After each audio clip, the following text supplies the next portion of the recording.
Well, welcome to C2GTalk, a series of one-on-one interviews with influential practitioners and thought leaders to explore the governance challenges raised by emerging approaches to alter the climate. I'm Mark Turner, Senior Communications Consultant with C2G, and I'm speaking today with Andy Reisinger, who was, until this year, a member of the Bureau of the IPCC and Vice Chair of its Working Group 3, which examines the sources of global emissions and provides a global assessment of climate change mitigation progress and pledges. He also serves as one of 8 commissioners on the New Zealand Climate Change Commission and was previously Principal Scientist for Climate Change at the Ministry for the Environment, as well as Deputy Director of the New Zealand Agricultural Greenhouse Gas Research Centre. He's speaking in his personal capacity for this interview. And his research focuses on the role of agriculture in domestic and international climate change policy and the treatment of methane as part of comprehensive climate policies. Andy Reisinger, welcome to C2GTalk. Thanks, Mark. It's very good to be here. Great. Well, you've spent more than a decade working on the IPCC process, or with the IPCC process. What did your work there focus on? Well, I actually spent more than 2 decades in the IPCC processes by now.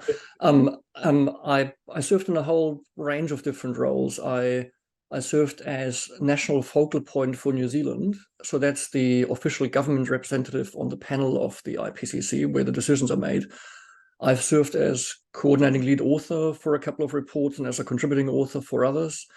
I, at some point, was the head of the technical support unit for the synthesis report of the 4th assessment report. So the technical support units are basically the workhorses in the background that make sure that meetings are arranged, that processes are in place for authors to write the reports, that the review processes function smoothly, etc. And most recently, as you said, I was a member of the Bureau of the IPCC, which is the overall steering body, and located in Working Group 3, which is the working group that assesses mitigation options. So a fairly wide range of experiences looking at IPCC, both from the government and from the scientist and from the work coordinator perspective. Mm-hmm. So looking back over that period, what do you see as its greatest strengths, and also where might there be room for improvement? Where might it do better to alert the world to the impacts of climate change and provide a basis for action? So, I mean, for me, the key strengths of IPCC obviously are that it does provide a handshake from science into global policy. It provides the glue from the pure research into what it means from an action perspective. It provides a very careful assessment of the level of agreement, but also areas of divergence of scientific evidence. So it's a very authoritative body, and it works very, very hard, painstakingly hard, to ensure that rigor in its assessment, to avoid just being captured by a small, loud group of voices of individuals. And its reports over time have clearly shown the progression of knowledge. You can really trace how the evidence of climate change, both observations and our understanding, has grown over time. And as a result, it has provided a strong influence on global climate agreements by providing, if you like, scientific cornerstones within which legitimate political debates can then occur.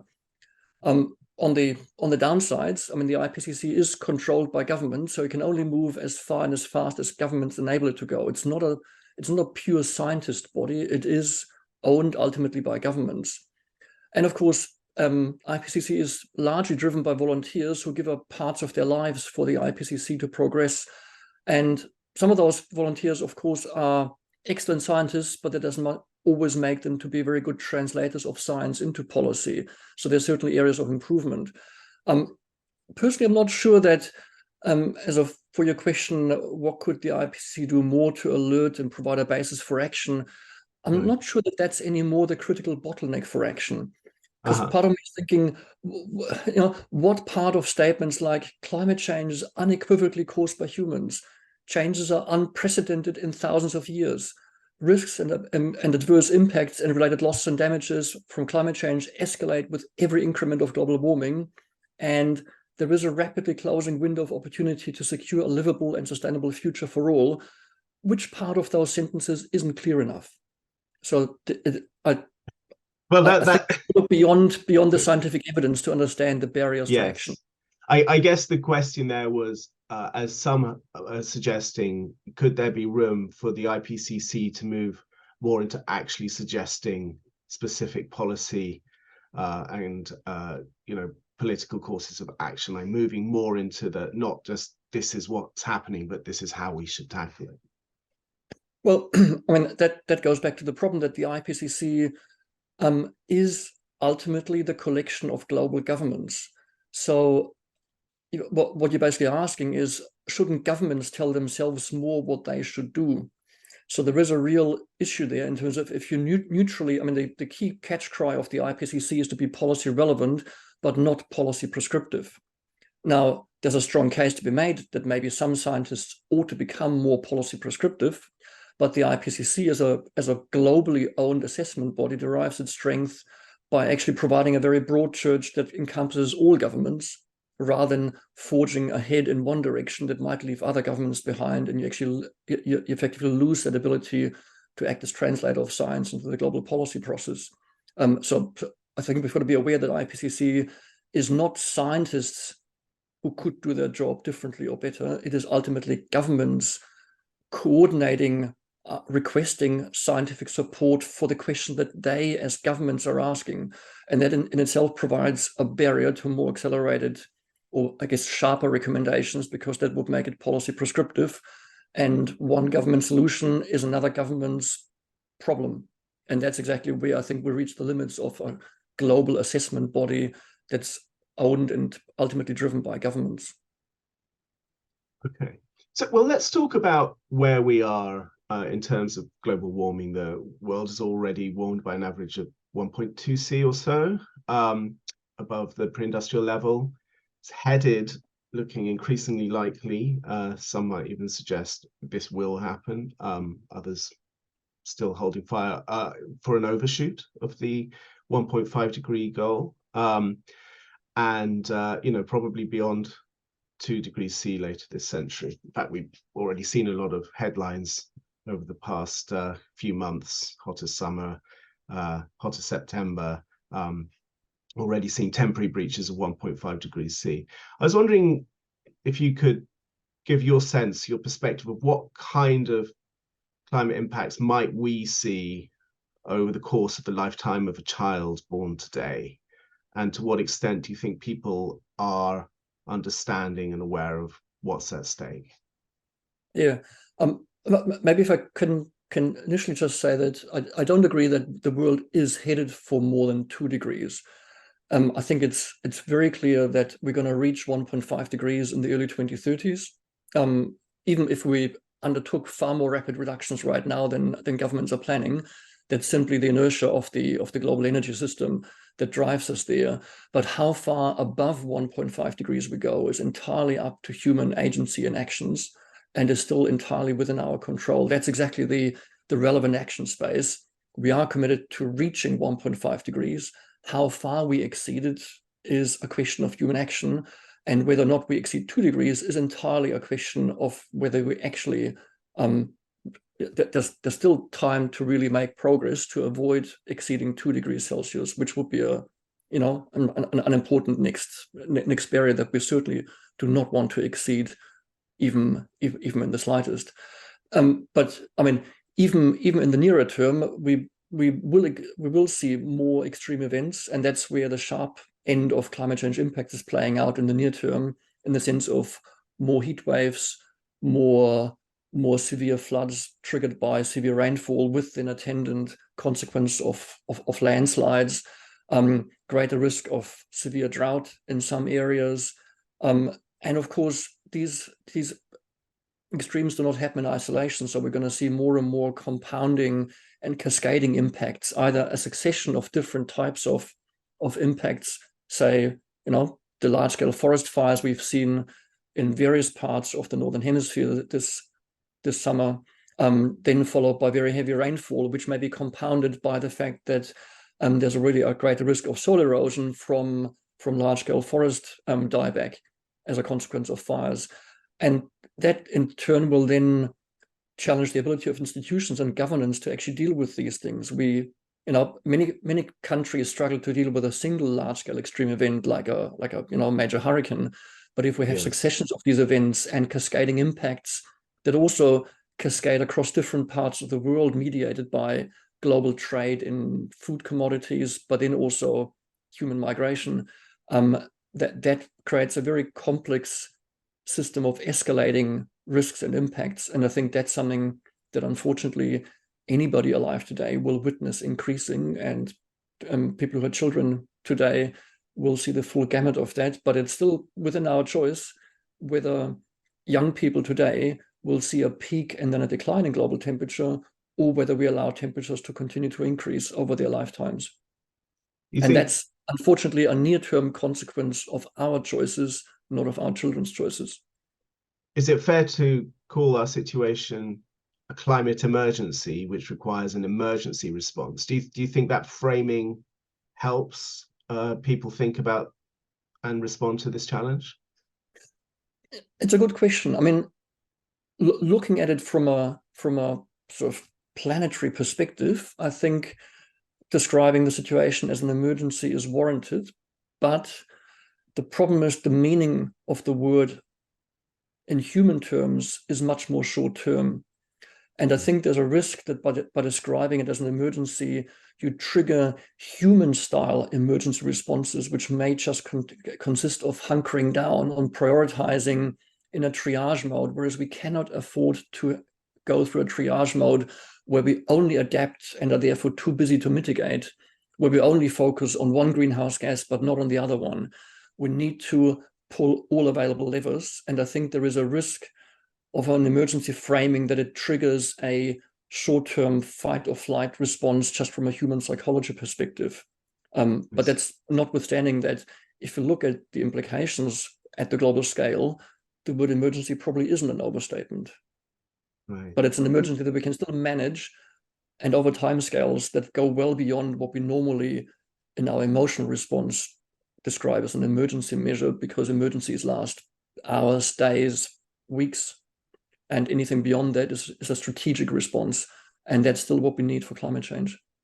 And do you think, I mean, and the nature of sort of, how in front of you this challenge is and the timescales is pretty important to somebody who's struggling to put food on the table, put enough fuel in their car.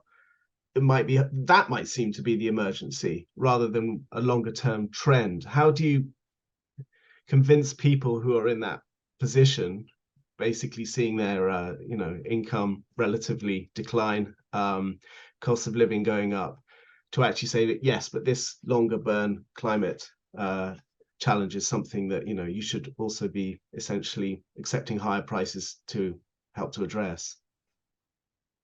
It's a narrative that we're seeing every now and again in different countries popping up as an argument against taking rigorous action on climate change. But one thing is that if we don't address climate change, I mean, the impact of climate disasters on food prices is far higher than the impact of climate policies on food prices in almost any place. And many of the solutions are already cheaper. I mean, solar electricity is cheaper than coal-fired electricity. Onshore, offshore wind electricity is highly cost competitive with coal-fired electricity generation. Electric cars by now have a lower lifetime cost than petrol cars in many countries. So, of course, they may have a higher initial investment cost, but then they cost less to run over time. So that becomes a question of policy, of how you distribute costs both over time for people, but also across different people, because some people obviously are far better able to bear costs than other people. It's not at all clear that everybody's costs should rise equally in order to address climate change. So that becomes a lower level of a question of how do we design policies that minimize barriers to action while still driving action forward, whereas just not allowing carbon prices to rise for fear of cost of living would stymie response to climate change in the first place, and then both exposes us to higher risks from climate change and simply drives up costs because we have failed to make the transition away from fossil fuel intensive energy production early, and therefore then we're really met with an emergency response that might actually escalate costs for future generations. So there is, I think the cost narrative needs some unpicking before we universally accept that for everybody necessarily taking action on climate change means they pay more for the greater good, if you like. Quite apart from benefits in terms of reduced health impacts from reduced air pollution or enhanced mobility from a more diversified transport system. So there's many difficult to monetize benefits that, once you take them into account, actually make climate change mitigation only a vehicle for a whole range of improvements in living conditions. You mentioned earlier all the levers. The main thrust of climate action so far has been the reduction of greenhouse gas emissions through various approaches, and some removal of CO2 from the atmosphere through nature-based approaches, such as taken by New Zealand, as well as adaptation measures. But we have seen recently growing acceptance that much larger scale removal of CO2 from the atmosphere is needed, could be by biological, technological means. Based on your work in Working Group 3 on long-term strategies and development pathways, how important a role do you see carbon removal playing? How big a part of this climate action picture is it? And what kind of approaches do you think offer the most potential? I mean, what we know from just physical climate science is that we do need to reach at least net zero CO2 emissions globally in order to hold the rise in global temperature. And from then, it's a very straightforward conclusion that unless we manage to reduce our actual emissions to zero, we do need some form of carbon dioxide removal to compensate for those emissions that we cannot reduce to zero. And it's also pretty clear that we will not be able to reduce all emissions of especially long-lived greenhouse gases like CO2, but also nitrous oxide and some of the synthetic gases completely to zero. And so there's a ready logical necessity to accept that we do need carbon dioxide removal at a significant scale, because we will not be able to drive our emissions to total zero in an absolute sense at the global scale. There's a wide open question how much carbon dioxide removal we need, and that depends entirely on how successful we think we can be in reducing our gross emissions. If our main goal is to reach net zero emissions of long-lived greenhouse gases, but of course we may want to go beyond that and achieve net negative emissions, so to take more carbon dioxide out of the atmosphere than we put in order to achieve a decline in global temperatures, because we have to remind ourselves that reaching net zero carbon dioxide emissions only stabilizes temperature at whatever level it will have reached. And if we decide that, say, a level of 1.7 degrees is distinctly too warm, then we may want to undertake efforts, and that will be consistent, of course, with pursuing 1.5 degrees under the Paris Agreement to bring temperatures back down again, in which case you need more carbon dioxide removal than you have as a remaining emissions. But the absolute scale is very much dependent on the efforts we can make in reducing gross emissions to as low levels as possible. So we certainly shouldn't see this as a physical necessity that large-scale CDR is needed under any circumstance. It depends, again, entirely on the scale of actions we are prepared to take collectively to reduce our actual emissions into the atmosphere to as low levels as possible. And in return, the more we think it is challenging to achieve large-scale carbon dioxide removal, the greater the incentive to actually try to reduce our gross emissions to very low levels, rather than rely on carbon dioxide removal as the necessary compensatory mechanism for the remaining emissions. In terms of which options are most promising, I mean, you mentioned that New Zealand has done, obviously, some large-scale afforestation over recent years, which ultimately is only a small partial compensation for prior deforestation following European settlement, but also settlement by indigenous people, the Maori, of New Zealand. But I mean, afforestation is widely practiced all around the world. It's just not necessarily always treated as a compensation for residual emissions, but it may just be something that happens for timber production purposes or for biodiversity benefits. It's a question of accounting mechanisms, but also policies. Do we want to treat carbon dioxide removal via, I guess, afforestation, other natural terrestrial carbon storage as an equal opposite, which exposes the risks that forests can burn down again, whereas fossil CO2 emission, once emitted, remains in the atmosphere or has a warming effect for many thousands of years.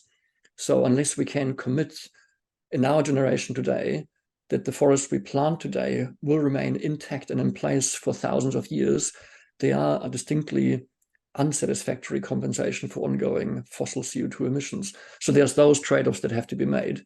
But certainly in terms of, it's a highly demonstrated, beneficial, practical way of reducing carbon dioxide concentrations by afforestation, for example.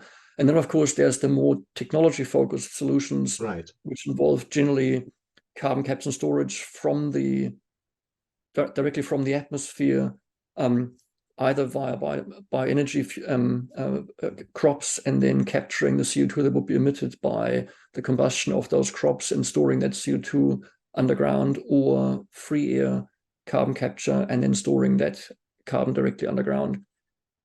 The challenge with the latter is, of course, it requires energy for the process to run, and we're not in a world that has necessarily a surplus energy, especially surplus energy that would have to be produced at very low emissions. And bioenergy combined with carbon capture and storage raises the question of the land demand to generate the energy in those removals at the scale that it looks like we might need to, because we're not currently making significant progress on reducing our gross emissions. In general, what kind of a role do you see in the future for agriculture in the carbon removal, whether, as you mentioned, some of these crops or biochar or other approaches? What kind of thinking do you see now? I mean, all terrestrial carbon storage if you like, in the active part of the carbon cycle is highly vulnerable to reversal. Biochar probably been an exception, but I guess the ability to apply biochar to vast, extensively grazed land masses might be limited. But I mean, with agriculture, most people think about enhancing soil carbon storage, and often that's a very good thing. If many soils are degraded, if we manage to restore those soils, we tend to increase the productivity as well as increase the amount of carbon stored in those soils. But the problem is that these processes are reversible. They are reversible by changes in climate, and they're reversible by changes in management practice. So again, relying on that as a valid compensation for ongoing fossil CO2 emissions is a highly fraught concept. And the other issue is, of course, that there's typically a saturation level. You may be able to increase soil carbon storage for 10 years, but can you continue it over the next 100 years as a compensation for intended ongoing emissions of fossil CO2 for the next 100 years is quite a different matter. And you really have to maintain those management practices over that duration in perpetuity.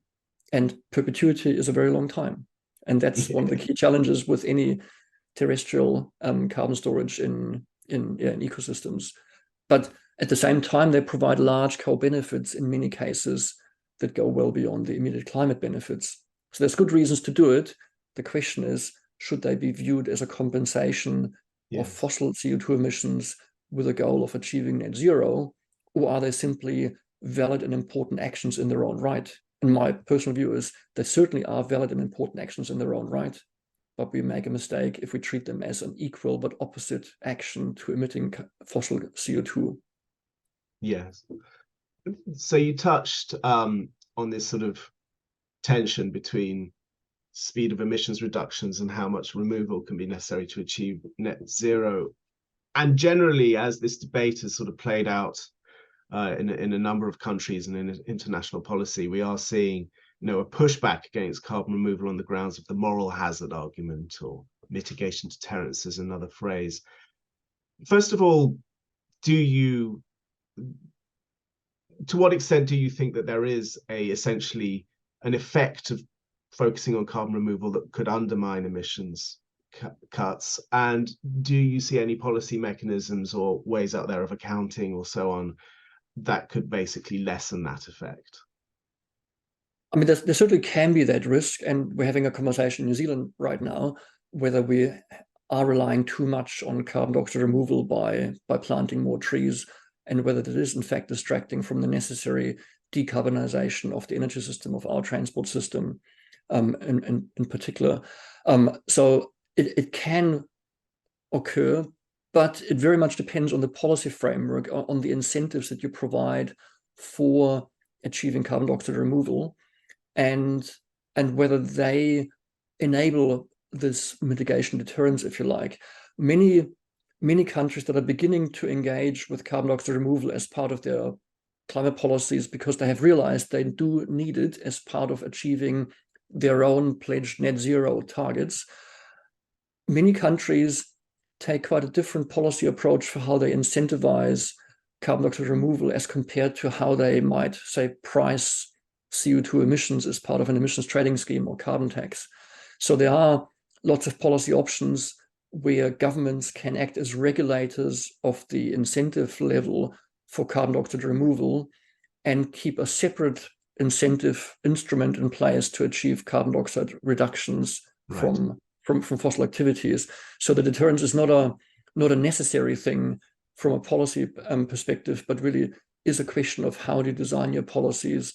Do you make the emissions equal one for one? One removal is the same as one emission, just with an opposite sign, or do you provide different policy instruments? And that's something where countries undergo their own learning curve. They have different starting points, and eventually, so those countries that have been more cautious with supporting carbon dioxide removal will have to ramp up their policy support in order to achieve the scale of removal that they need. Whereas other countries like New Zealand that have historically treated carbon dioxide removal via forestry as exactly equivalent but opposite to carbon dioxide emissions are now engaging in a conversation about whether they have to dial that back because of the inadvertent consequences of over-reliance on that and negative consequences of land use change into forestry that in hindsight may not have been the best use of that land with an intergenerational perspective. So I wanted to turn to another set of approaches, controversial, known as solar geoengineering, solar radiation modification. Essentially, given the growing risks of overshoot, some scientists are exploring the idea of reflecting a portion of incoming sunlight to lower the temperature. Also originally proposed, I think, as a way of thinking what happens if we reduce aerosols, and that takes away a masking effect that the aerosols have, and does it need to be replaced with something else? Well, so obviously various approaches have been suggested: brightening clouds or injecting reflective aerosols into the stratosphere. And we're seeing growing interest at policy level in various regions, as well as growing opposition from civil society groups, scientists, to the research and development of these ideas. The IPCC covered SRM research in its various reports, noting that there's a lack of formal and robust governance. And so I'd just be very interested, you're not directly involved in SRM research, but what are your thoughts on these technologies and approaches? Yeah, it's a very difficult subject. And I mean, the first thing is that we have to recognize that it's different to mitigation, in the sense that of course it would not address the other effects of increasing carbon dioxide concentrations in the atmosphere, such as ocean acidification, etc., and the change in ecosystem productivity arising from higher CO2 concentrations. But also, of course, emission reductions have a global benefit. The effects of climate change don't play out universally, but it does not make a difference whether a ton of CO2 is removed in China or in Latin America or in Africa or in New Zealand.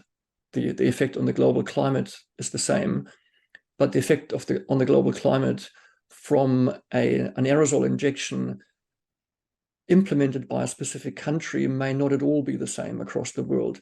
So you have a heightened risk of unilateral deployment, but also more self-interested deployment, whereas reducing emissions cannot be self-interested. I mean, there may be, of course, internal political reasons why you engage in a certain mitigation strategy or target, but the effect on the climate is universal. the effect of solar radiation modification almost by definition tends not to be. So for me, engaging with solar radiation modification, we have to avoid treating it as a technocratic problem.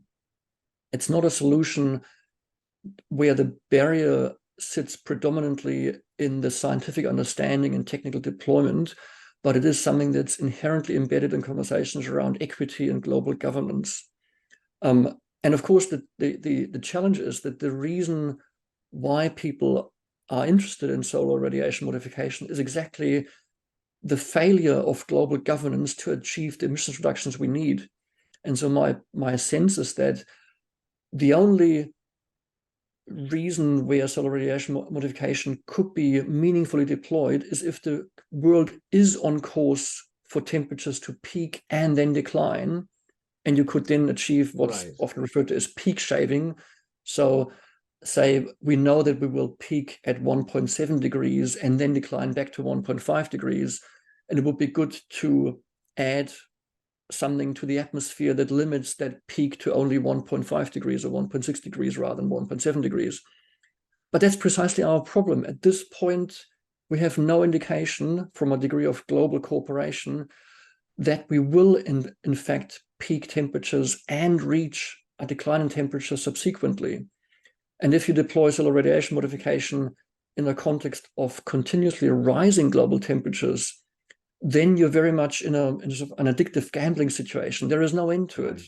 And the risks then, of course, escalate from termination, from unilateral deployment, especially in a world that does not manage to achieve a global cooperative solution to climate change. So that's the space, I think, that's the most challenging in the conversations around solar radiation modification, that often it's led by a curiosity about, could we not do something here if we inject, say, aerosols into the stratosphere?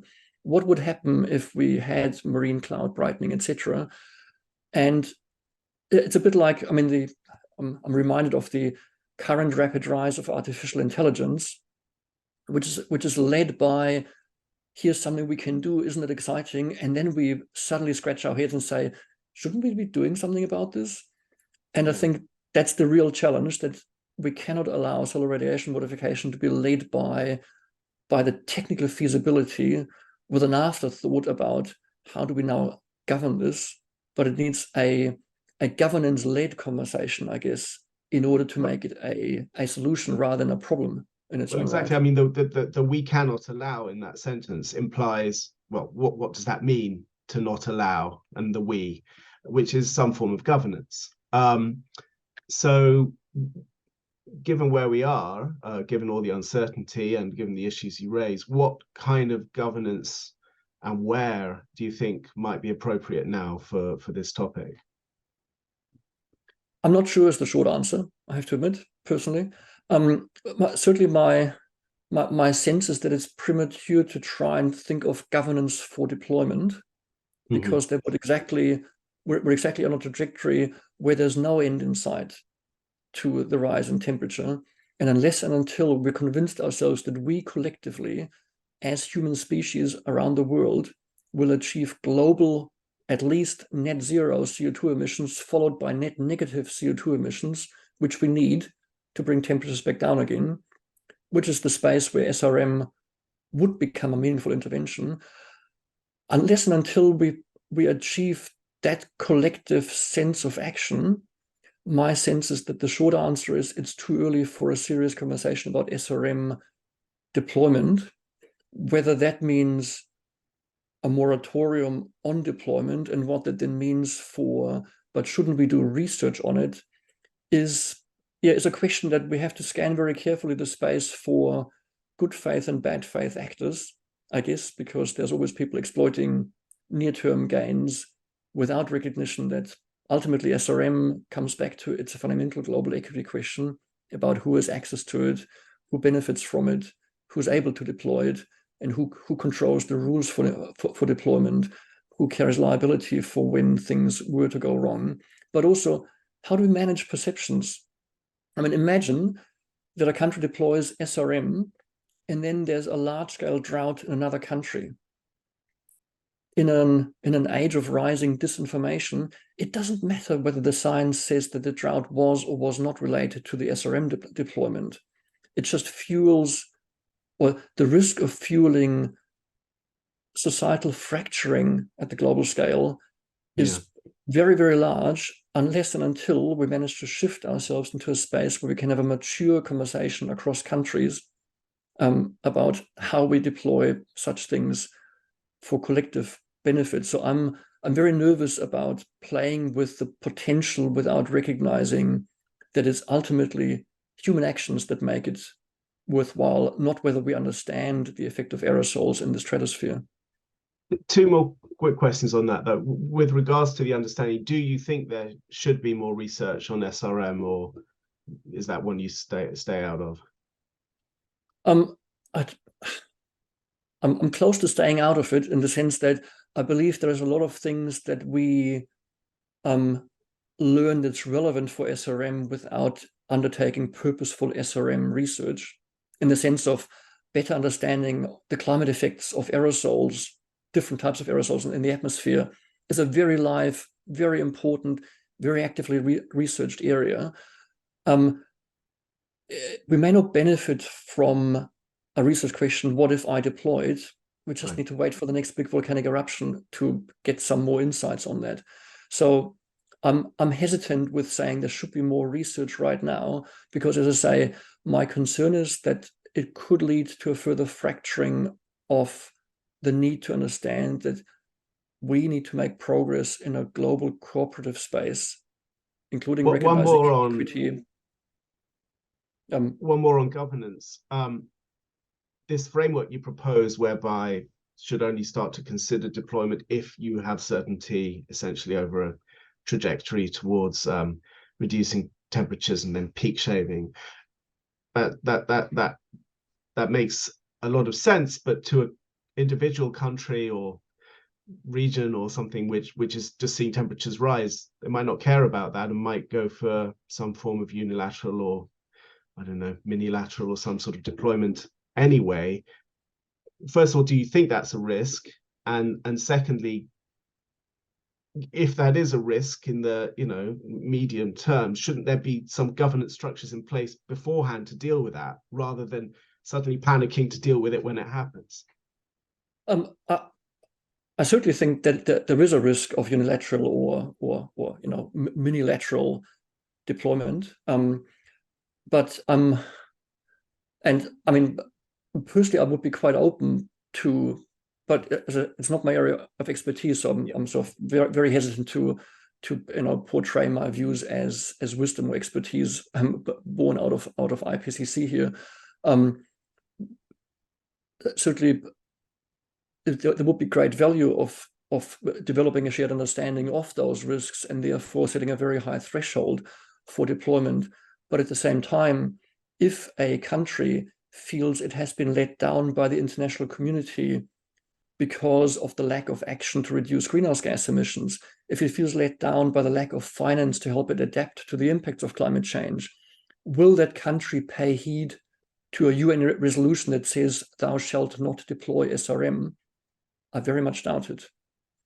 So that goes back to how we best foster conversations that enable countries to engage with SRM in a way that fosters global cooperation, but not assuming that we can somehow make rules that countries will then feel bound by, if the very same countries feel that they have been let down by the lack of other countries being bound by the rules that they feel they have actually accepted under the Paris Agreement to reduce their greenhouse gas emissions and to undertake collective efforts to limit warming to 1.5 degrees, and they failed on that. So there's a question of what's the right mechanism that would actually have bite in a world that is driven by a risk of fracturing of global action. And I think that's again where action on reducing greenhouse gas emissions has the greatest chance of actually building and rebuilding the trust supported by finance and consideration of equity and development rights and supporting sustainable development, rather than trying to see SRM as a valid solution at this point. And but what mechanisms governance conversations could have that foster such an approach that's beyond my area of expertise. Well, perhaps we can finish on a personal note. I mean, this is a difficult topic to work on, climate change, over the years, and especially the more you get to know about the consequences of insufficient action, it can wear you down. How do you keep staying motivated? Where do you find sources of hope to keep working in this field? I mean, how do you keep motivated is because you have to. There's sort of, it's not a question of sometimes motivation of just, you know, there is no plan B where you stop working on it. But certainly, I mean, what gives me hope is a whole range of things. In fact, I mean, the most inspiring thing is always talking with young people, and by now that's no longer including me, who are prepared to take action, who have inspiring ideas, who come with vision and engagement. And often it's the young people who are the adults in the room compared to other conversations that I've witnessed. But I am also, I mean, we have to recognize that by now, the collective pledges of governments around the world, the long-term pledges, in theory, put us into a world where we would limit warming somewhere below 2 degrees. There's a large question mark about the credibility of those pledges, but still, 5 years ago, we were not at all in that space. So government action supported by actual implementation that has a chance of delivering that, combined with businesses increasingly taking it seriously as a business opportunity, but also as a business risk from failing to engage in it, there is a lot of momentum underway. It doesn't look hopeful that that the current momentum would limit warming anywhere close to 1.5 degrees, but it's a positive signal, and it's just encouragement to must continue working, must work harder, because as the IPCC said, every 10th of a degree matters, and every 10th of a degree is worth the effort of avoiding that level of warming. Andy Reisinger, on that note, thank you so much for taking part in this C2G talk. Thanks, Mark.